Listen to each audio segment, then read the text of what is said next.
사람이 살다 보면 하나님이 주시는 아주 귀한 기회가 있습니다. 그것을 중국 사람들은 오래전에 하늘이 정말 주신 기회다라고 하면서 네 글자로 천재 이루라 이런 말을 썼습니다. 천년에 한 번 오는 기회다. 얼마나 귀하면 그렇게 얘기할까요?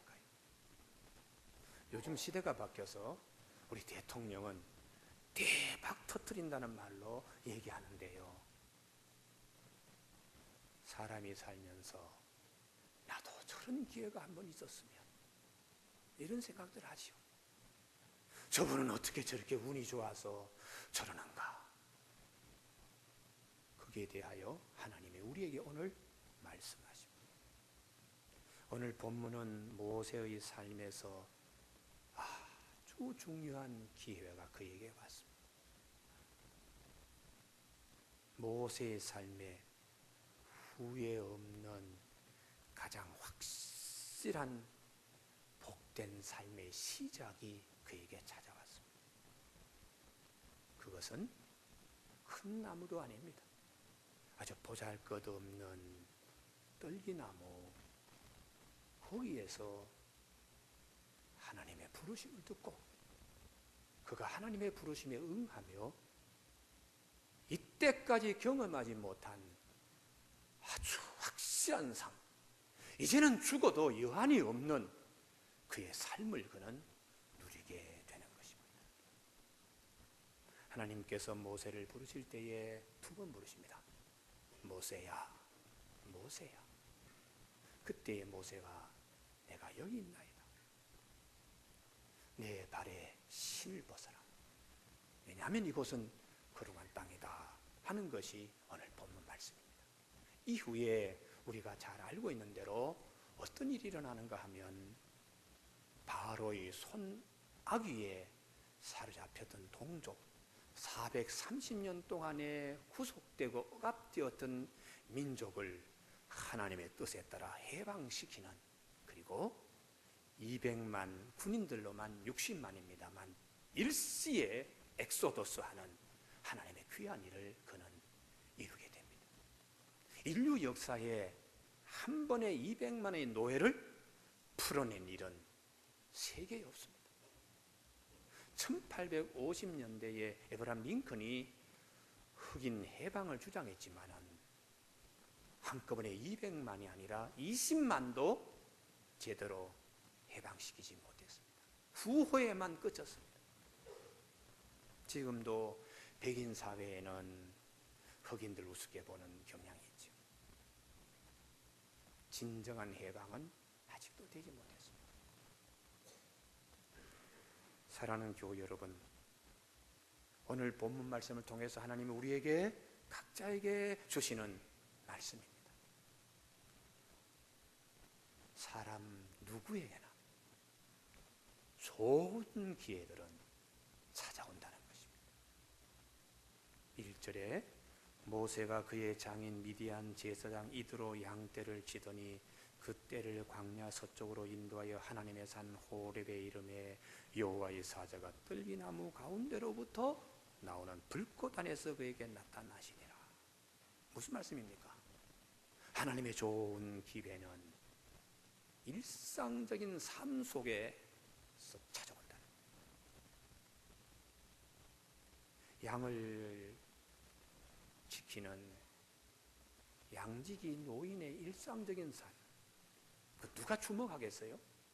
그런데도 하나님은 그의 일상적인 삶을 통하여 하나님은 귀한 기회를 주시고 계시는 분이십니다. 성경의 전체의 흐름에 보면 이 구도는 사도 베드로를 부를 때도 똑같습니다. 일상적인 삶 속에서 하나님이 그를 부르시고 택하시고 귀한 일을 하게 하세요. 어부가 고기를 잡을 때도 있고 못 잡을 때도 있습니다. 그물에서 고기를 뜯어낼 때도 있지만 이끼를 뜯어내며 허전함을 달랠 때도 있습니다. 그러나 그런 일상적인 삶 속에 주님이 찾아오셔서 그대여 깊은 데에 다시 그물을 한번 던져보게. 그래서 베드로가 내가 밤에 잡은 것 한 마리도 없습니다. 그렇지만 내 말씀 믿고 한번 나가 보겠습니다. 그리고는 그물을 던졌는데 2배 가득 차게 되었습니다. 근데 그것으로 끝나면 아무것도 아니죠. 그런데 베드로가 비로소 숨겨있던 자기의 하나님의 계획된 자기 정체성을 발견합니다. 내가 죄인이었구나. 주님, 이 죄인 앞을 떠나십시오. 그때 주님이 죄인인 베드로를 붙들고 하시는 말씀이, 너 고기 좀 잡았다고 이렇게 감격하느냐? 앞으로 사람을 낚을 어부가 될 것이다. 이렇게 주님이 그를 제자로 쓰셨습니다. 일상적인 삶 속에 하나님의 특별하신 일들이 숨겨서 찾아오고 하나님의 일들이 이루어져 가고 있음을 볼 수 있습니다. 오늘 우리 교우들에게 성경을 통하여 우리에게 말씀하시는 것이 무엇입니까? 야, 나도 저번처럼 한번 확 금메달을 한번 따봤으면, 나에게는 언제 그런 기회가 오나? 그렇게 질문 던질 때 하나님이 우리에게 들려주시는 말씀이 있습니다. 좋은 기회는 내가 살고 있는 일상적인 삶 속에서 찾아오는 것을 깨달아라. 그렇게 하나님이 말씀하십니다. 여러분, 나의 삶을 그냥 어제도 살았으니 오늘도 이렇게 살고, 어제도 직장에 출근했으니 오늘도 그냥 마지못해 출근한다, 이렇게 사는 사람과, 하나님 오늘 새날을 주셨습니다. 오늘 이 날을 통하여 나에게 뭘 말씀하시려고 그러십니까? 이렇게 사는 사람과 어떤 차이가 있을까요? 전자의 경우는 아무것도 얻지 못합니다. 그러나 후자의 경우는 하나님 오늘 새날을 주셨으니까 내가 오늘 어떻게 살아야 됩니까? 라는 깨어있는 질문이 있습니다. 일상적인 삶 속에서도 이게 대단히 중요합니다. 떨기나무 늘 보던 떨기나무인데 오늘은 어떻게? 불이 붙어서나 타지 않아. 왜 타지 않을까? 영적 질문을 가지고 있는 모세에게 나타나셔서 모세를 부르시는 것. 우리 삶 가운데 이게 대단히 중요합니다. 왜 오늘 나는 여기에 예배를 드려야 되나? 오늘 나는 왜 하나님 집에 나가야 되나? 도대체 나를 뭘 주시려고 하나님이 나의 발걸음을 이렇게 인도하시나? 몸은 참 힘들고 마음은 좀 무겁고 하지만 왜 하나님은 나를 여기에 이렇게 인도하시나? 영적 질문이 있어야 하나님이 뭐라고 말씀하시나? 여러분, 깨어있는 영적 질문은 축복의 시작입니다. 아멘. 3절에 이에 모세가 이르되 내가 돌이켜 가서 이 큰 광경을 보리라. 얼떨기나무가 어찌하여 타지 아니하는고 하니. 영적 질문이죠. 그때에 여호와께서 그가 보려고 돌이켜 오는 것을 보신지라. 하나님이 떨기나무 가운데서 그를 불러 이르시되 모세야 모세야 하심에 그가 이르되 내가 여기 있나이다. 영적 질문할 때에 왜? 어떻게 하여? 저렇게 희한한 일이 있나? 그럴 때 하나님이 비로소 말씀하시는 것입니다. 여러분, 수없이 성경을 봅니다. 오늘 본문 말씀은 거의 외울 정도로 3장 1절에서 5절까지는 다 우리가 아는 본문입니다. 오늘따라 하나님은 왜 우리 예배 시간에 이 본문을 보게 하시며 무엇을 말씀하시려고 나에게 이 본문을 다시 보게 하시는가? 그럴 때에 하나님의 음성을 들을 수 있습니다. 할렐루야. 이 음성이 우리의 영을 살립니다. 이 음성을 들어야 우리 영이 새로워집니다. 모세는 왜 타지 않아요? 어찌하여 타지 않는가? 라는 질문을 하면서 그는 하나님을 깊이 맡깁니다. 80평생에 처음 경험하는 그의 경험입니다. 하나님의 음성을 분명히 들으며 하나님과 영교하는 세계로 넘어가는 것입니다. 우리가 잘 아는 영국의 그 아이작 뉴턴이라고 있죠. 그분이 만유인력 법칙, 중력의 법칙을 발견해 세계적인 학자다 그랬는데, 그분은 사가 떨어지는 것에서 왜 사가는 밑으로 떨어지냐? 다른 수많은 사람이 다 사가 떨어지는 걸 다 봤습니다. 그러나 그들에게는 보기만 했고 영적 질문이 없었습니다. 아주 귀한 질문. 왜 하나님은 사가를 아래로 떨어지게 만드셨는가? 라는 질문에서 뉴턴은 연구의 연구를 거듭한 결과 그는 법칙을 발견하게 되었습니다. 늘 사가 떨어지는 사과나무 가까이에서 일상적인 삶 속에서 그는요, 왜? 라는 질문을 한 것입니다. 사랑하는 교우 여러분, 이 한 주간은 우리 교우들의 일상적인 삶 속에서 하나님을 만나는 한 주간이 되기 바랍니다. 오늘 예배는 여느 때 예배와 다르게 하나님이 왜 나에게 오늘 이 말씀을 하실까? 영적 질문이 있는 예배 시간이 되기를 바랍니다.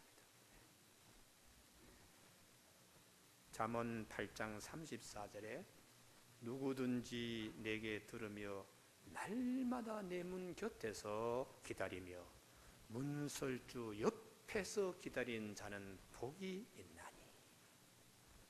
들으려고 이렇게 애쓰는 자, 문지방에 가까이 대고 귀를 기울이며 들으려고 노력하는 자 복이 있다고. 왜냐하면 그 다음 말씀입니다. 잠언 8장 34절 이하인데요, 6절에 보면 대저 나를 얻는 자는 생명을 얻고 여호와께 은총을 얻을 것이기 때문에. 왜 이 말씀 하시나요? 왜 이 말씀을 통하여 나에게 뭘 말씀하시나요? 이럴 때에 하나님의 음성을 들을 수 있다는, 그때의 영감을 우리는 느낄 수가 있습니다. 아, 이건 하나님이 나에게 직선적으로 오셔서 심어주시는 말씀이구나 하고 그걸 붙들 때에 우리가 일어서는 겁니다. 두 번째의 본문을 통해서 왜 하필이면 떨기나무냐? 수많은 나무가 있는데 왜 하필이면 떨기나무냐? 이 떨기나무는 세계에 딱 한 곳밖에 없습니다. 지금도 한 곳밖에 없습니다. 시내산 자락에 있는 성캐더린 수도원에, 거기에 우리 봄철에 왜 그 버드나무 가지가 우물 조금 이렇게 돋을 때에 그 하늘하늘한 버드나무 그 가지, 그런 것들이 그냥 개나리 나무처럼 이렇게 소복이 모여 있는 상태를 생각합니다. 모세가 만났을 때, 모세가 경험했을 때 떨기나무나 지금 3000년이 지나서 지금 떨기나무나 그 나무는 똑같습니다. 3000년이 되어서 수령을 자랑할 정도로 큰 아름들이 그런 기둥이나 그런 것을 갖지 못했어요. 지금도 그냥 개나리 나무가 쭉 모여 있는 것처럼 그런 가냘픈 나무 줄기가 이루어져서 떨기나무를 이루고 있습니다. 자, 한번 그러면 그 떨기나무 가지고 뭘 하겠습니까? 불 쏘시게 하는데 이외에는 아무 데도 쓸 적이 없습니다. 무슨 넓은 잎이 있어서 뽕나무처럼요, 남에게 시원한 그늘을 내줄 수 있다든지, 아니면 올리브, 감람류, 포도나무, 무화과처럼 사람의 입을 즐겁게 하는 열매도 갖지 못합니다. 그렇다고 백향목처럼 아주 든든한 제목감이 되어서 이렇게 사랑받는 그런 것도 아닙니다.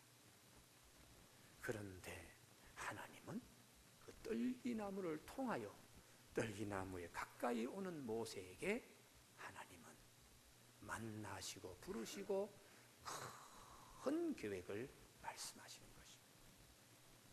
이게 하나님의 세계라는 것이. 나이가 80이 된 모세, 동서남북 위아래 어디에서 보더라도 하나도 쓸만한 것이 없어요. 연세 많고 나무집에 더부살이 하는 양직이 노인인데 과거에는 40세까지 애굽에서 궁궐에서 궁중교육을 받은 바로의 2인자 왕자로서 주먹을 불끈 쥐고 뭐든지 할 수 있었던 모세이지만 40년의 세월을 지나고는 아무것도 아니에요. 그냥 시내산 한 구석에서 흘러가는 낙엽과 같은 존재입니다. 모세 자신을 하나님이 보게 하셨습니다. 그러나 하나님은 그런 보잘것없이 사람의 눈에는 아주 작게 보이지만 하나님은 큰 것을 계획하시는 하나님 되심을 성경은 우리에게 일러주고 있습니다. 모세뿐만 아닙니다. 믿음의 조상 아브라함 부름받을 때에 75세입니다. 그가 이삭을 낳을 때 100세입니다. 누가 그를 큰 인물로 기대하겠습니까? 그런데 하나님께서는 그런 아브라함에게 내가 이제는 나이가 100살인데 무슨 아들을 얻을 수 있습니까? 라고 할 정도의 작은 자일 때 하나님은 그렇게 보지 않으셨습니다. 세리 마태를 보십시오. 형편없이 작은 자였습니다. 친구들이 그를 친구로 취급하지도 않습니다.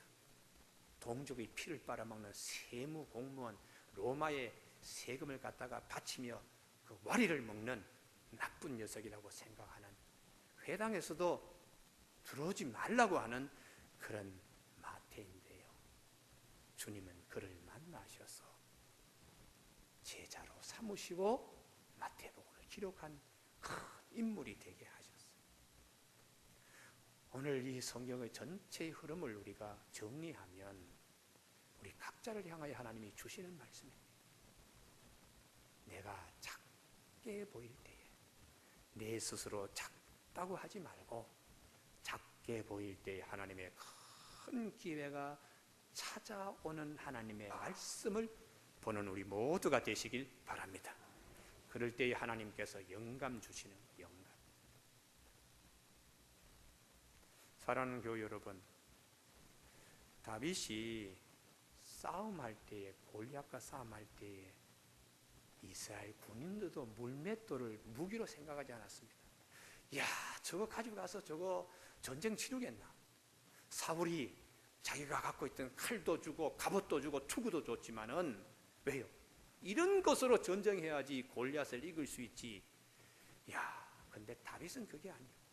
하나님은 작은 것을 통하여 큰 역사를 이루시는 하나님 되심을 믿음으로 무장했기 때문에 골리앗과 대결해서 그는 굴하지 않고 물맷돌에 의지하여 나가요 하나님의 역사를 체험했습니다. 우리의 삶 가운데 믿음이 무엇입니까? 믿음이 이 경지에 있는 것입니다. 가계의 수입이 적고 또 뭐 규모가 작아지고 내 능력이 작아질 때에 나는 이제 다 된 모양이다, 그렇게 생각하는 사람도 있지만 아니야, 하나님이 뭘 어떻게 하시려고 나를 여기까지 인도하시나? 그리고 하나님은 그때에 역사하시는 하나님이신데 하나님 이 시간 듣게 하여 주옵소서, 이 시간 깨닫게 하여 주옵소서, 이 시간 만나게 하여 주시옵소서. 이럴 때 하나님이 번개처럼 화살처럼 한마디 하십니다. 이게 하나님의 음성 들을 수 있는 좋은 기회예요. 그래서 좋은 아이디어가 생기고 셈이 불끈 우리에게 주어져서 또 먹뚜벅 나가는 역사들이 우리 삶 가운데 있거든요. 오병이어의 기적을 우리가 보리떡 5개, 물고기 2마리, 5,000명 먹였다, 그렇게 그냥 단순하시기는데요, 우선 오병이어의 기적은 사복음서에서 유일하게 예수님의 기적을 기록한 유일한 사건입니다. 죽은 나사로는 요한복음만 기록되어 있지 다른 마태, 마가, 누가에는 기록되어 있지 않습니다. 부활의 사건이 얼마나, 나사로의 사건이 얼마나 중요한데요. 또 우리가 주님이 겟세마네 동산에 기도하실 때 땀방울이 핏방울 되게 기도하신 거 요한복음에는 없어요. 그런데 오병이어의 기적은 마태, 마가, 누가, 요한복음에 다 기록되어 있습니다. 그런데 그 말씀 속에는 주님이 어린아이 품에 있는 보리떡 5개 물고기 2마리니까 어른의 가슴에 있는 보리떡 5개 물고기 2마리라면 양을 우리가 큰 것으로 생각할 수 있는데 어린아이 가슴에 있는 보리떡 5개 물고기 2마리니까 작은 것을 의미합니다. 그래서 안드레라고 하는 제자가 주님 앞에 평가하기를 요게 이 많은 사람들에게 무슨 일을 할 수 있겠습니까? 라고 했습니다. 보리떡 5개는 5개지만 물고기 2마리는 당시에 풍속도를 보면 옵사리오라는 헬라어를 쓰고 있는데 이건 팔뚝만한 고기를 의미하는 것이 아닙니다. 약지에 해당되는 넷째 손가락 크기의 작은 고기라서 어부들도 이건 뭐 비늘 바르고 뼈 바르면 먹을 것 없다고 그냥 집어 던지는 고기인데 가난한 사람들이 해변가에 혹시 어부들이 그런 고기가 있나 하고 나가서 오전 아침에 새벽에 버린 고기는 낮 시간 지나면서 바짝 말라버립니다. 그러니 이게 생선인지 아니면 뱀 새끼가 바짝 말라 죽은 것인지 잘 구별되지 않는 경우도 있습니다. 그래서 주님이 자식이 생선을 달라 그러면 뱀을 줄 자 있는 부모가 어디 있냐라는 말씀을 하시는 거예요. 그렇게 작은 고기인데도 가난한 자들이 그 마른 것을 요기로 삼기 위하여 얻어온 것입니다. 그걸 주님께서 보시고 이걸 하나님 앞에 감사기도 하신 후에 제자들에게 나누어 주시면서 5,000명 먹게 하시고 12광절이 남으셨으니까 그걸 통해 하나님 우리에게 뭘 말씀하시나요? 작은 것을 작다고 생각하지 말고 작은 것을 통하여 큰 일을 하시는 하나님 되심을 믿는 믿음을 가지고 우리가 살아야 된다는 것이. 그래서 마태나 마가나 누가나 요한이 다 아멘 하고 그 본문 말씀을 우리에게 증하고 있습니다. 사랑하는 교우 여러분, 우리 삶 가운데에 때로는 작은 것보다 더 작은 가시 같은 일들이 찾아올 때가 있습니다. 그래도 그것을 잘 눈여겨보십시오. 하나님 왜 나에게 이런 아픔을 주시나요? 작은 것보다 더 작은 가시에 찔리게 하시고 이러시나요? 그러나 그것을 통해 하나님은 더 큰 일을 부여하시는 하나님이세요. 예를 들어서 북아프리카에 지금 구레네라고 하는 곳인데요. 그 북아프리카의 한 도시죠. 지금 트리폴리에 해당되는 곳입니다. 근데 거기에서 유대인의 한 가족이 우리가 언제 예루살렘 구경하면 하나, 특별히 6월절 때 언제 한번 예루살렘 가나 하다가 모처럼 돈을 모아가지고 가는데 보름, 오는데 보름, 머무는데 일주일에서 한 달 반 가량으로 작정하고 예루살렘에 왔는데 많은 사람들이 모여 있어요. 그래서 자기도 모르게 그 틈에 들어가서 보려고 했는데 로마 병사가 갑자기 쓰러지는 예수 앞에서 자기를 향하여 창을 이렇게 탁 갖다 대는 거예요. 이거는 현장에서 노력봉사, 인력 공출하는 데 차출되는 거예요. 그대가 이 일을 해야 된다 하는 의미로 창 끝을 탁 갖다 댄 겁니다. 그분의 이름이 구레네 시몬입니다. 이 구레네 시몬이 하필이면 왜 재수 없겠느냐? 이 죄수의 십자가를 내가 왜 져? 그렇지만 그는 억지로 그 십자가를 지고 갔습니다. 그 십자가는 바로 주님이 지고 가시다가 힘들어 넘어지실 때에 놓은 십자가를 구레네 시몬은 지고 갔습니다. 그런데 그 이후에 사건이 어떻게 되는가 하면 구레네 시몬의 두 아들이 알렉산더와 루포가 초대교회의 유명한 인물이 되었어요. 루포하면 그분, 알렉산더면 그분, 초대교회의 훌륭한 두 인물이 되었습니다. 아버지가 잠깐 주님의 십자가, 힘든 십자가를 대신 진 그 결과 하나님이 그 자녀들에게 복 주시고 구레네 시몬의 부인이 되는 룻보의 어머니 바울이 나의 영적인 어머니라고 고백하고 있습니다. 로마서 16장에. 신약의 예수님의 가정 식구들이 다 이름이 소개되어 있고 또 한 가정이 있는데 그것은 베드로의 가정도 아닙니다. 오직 구레네 시몬의 가정 식구들만 예수님의 가정과 같이 온 식구들의 이름이 신약 성경에 다 기록되어 있습니다. 성경이 우리에게 뭘 말씀하시는가? 짧은 시간이라도 작다고 생각하지 마라. 하나님이 그 시간을 어떻게 보시는가 하고 부어주시는 것은 세세 무궁토록 자랑스러운 것으로 부어주시는 하나님이세요. 오늘 우리가 교회 생활합니다, 신앙생활합니다, 봉사합니다 이럴 때에 큰 것만 바라보니까 시험. 그러나 나에게 주신 작은 것에 대한 소중함을 내가 안고 그 소중함을 통하여 작은 것을 통하여 찾아오시는 하나님의 은혜를 내가 기대할 때에 놀라운 은총의 자리에 내가 새로워집니다. 할렐루야. 우리 교우들 가운데 이 경험들이 있어지길 바랍니다.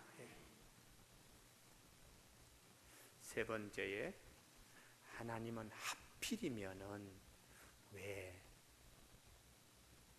신을 벗으라고 하시는가? 5절에 내 발에서 신을 벗어라. 당시의 문화적인 배경으로 보면 자유인은 신발을 신습니다만 종노의 모습은 신발을 절대로 신을 수 없습니다. 하나님께서 모세에게 이제까지는 네가 마음대로 네 하고 싶은 대로 먹고 싶은 건 먹고 마시고 싶은 건 마시고 입고 싶은 건 입었지만 지금부터는 주인이 시키는 대로 해야 된다. 여러분 여기서 신발 벗고 예 알겠습니다 순종 복종이라는 의미도 있지만은 뒤집어 보면 하나님이 모세에게 신발을 벗게 했으니까요. 벗은 신발의 주인은 누구입니까? 그 말씀이 내가 선 곳은 거룩한 땅이다. 거룩한 땅 위에 놓인 신발의 주인은 이제 모세가 아닙니다. 거룩한 땅에 놓이는 신발의 주인은 거룩한 땅의 주인 하나님이십니다. 할렐루야. 그래서 이제는 모세의 이리 가라 저리 가라는 하나님이 하시는 거예요. 그러면 주인과 머슴일 때 머슴이 먹을 거, 입을 거, 마실 거, 잠잘 자리 다 걱정할 필요 없어요. 머슴이 집 구해서 머슴합니까? 주인이 다 알아서 집 다 줍니다. 주인이 다 알아서 양식 주어요. 우리가 이 부분을 많이 놓치는데요. 모세가 이후에 본문에 전개되는 거 보면은 하나님께 맡기는 이 부분의 결단이 매우 부족했습니다. 하나님이 나를 머슴으로 여기시면 하나님이 책임지시겠죠. 이런 믿음으로 쑥 자라 올라야 되는데 내가 어떻게 바로 앞에 가서 말로 설득하고 이길 수 있습니까? 내가 가진 것이 뭐가 있습니까? 나는 입이 뻣뻣하고 우둔한데 말 잘하는 사람을 대신 보내십시오. 하나님께서 내가 다 알아서 한다. 너 형 아론이 있잖아. 말을 얼마나 잘해. 너 형이 너 입에 말이 되게끔 그렇게 다 내가 할 테니까 걱정하지 마라. 근데 하나님, 내 동족이 너가 정말 하나님의 음성을 들었어라고 했을 때 하나님 이름을 내가 뭐라고 대해야 됩니까? 하여튼 걱정이 많았습니다. 하나님께 맡기지 못한 거예요. 하나님께서 주인 되심을 인정하지 못한 거예요. 우리가 오늘 예수 믿을 때에 예수님께서 나의 죄를 사하여 주시고 나를 천국으로 인도해 주실 것을 믿습니다. 하지만 모든 것을 다 맡기는 신앙은 부족할 때가 많습니다. 하나님이 나를 자녀 삼으시면 나머지 것도 책임지시지 않을까요? 할렐루야. 이 믿음을 성경은 각도로 말씀하십니다. 공중에 나는 새 봐라, 들에 핀 백합화를 봐라. 참고 짓지도 않고 곡간 만들지도 않고 길쌈도 하지 않고 수고도 하지 않지만 하나님이 다 먹이시고 키우지 않느냐, 하물며 너희 일까 보냐라고 주님이 말씀하셨어요. 우리가 살아가는데 이것도 걱정 저것도 걱정 이렇게 하다 보면 하나님이 들려주시는 음성과 가장 귀한 영감을 놓칩니다. 날마다 수없는 햇살처럼 보여주시는 하나님의 특별하신 은총을 우리가 놓칠 때가 있어요. 그래서 사도 바울이 이 경지를 다 뛰어넘고 난 다음에 내가 작을 때 하나님이 오셔서 역사하신 걸 내가 경험하기 때문에 내가 약한 것을 자랑하는 사람이 되었습니다.